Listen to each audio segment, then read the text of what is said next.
So welcome to Thomas Tuchel and England's 2026 World Cup journey then. We're going to get Colombia, we're going to get Senegal, and we're going to get Norway in the group stage. Right then, it's time for the first two group games then, at home to Colombia then, and away to Senegal, and it's going to be a win and a loss.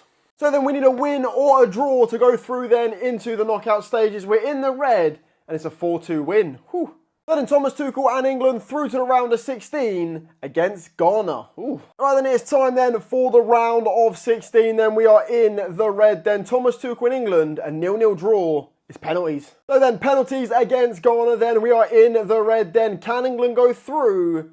They can. 3-1 on penalties.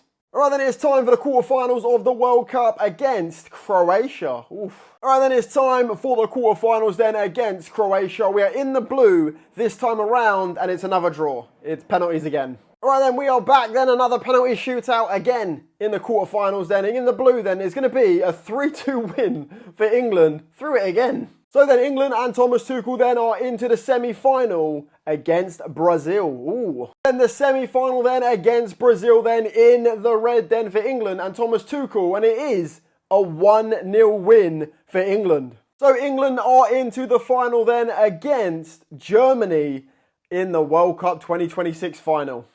And it's a win-win pretty much for Thomas Tuchel then. I mean, England in the blue then is going to be a 3-3 draw, and it's penalties against the Germans. Then it went to penalties again for a third time in this knockout stages then. In the blue then, it is going to be a 6-5 win for England on penalties, and Thomas Tuchel wins England the 2026 World Cup on penalties against the Germans. What?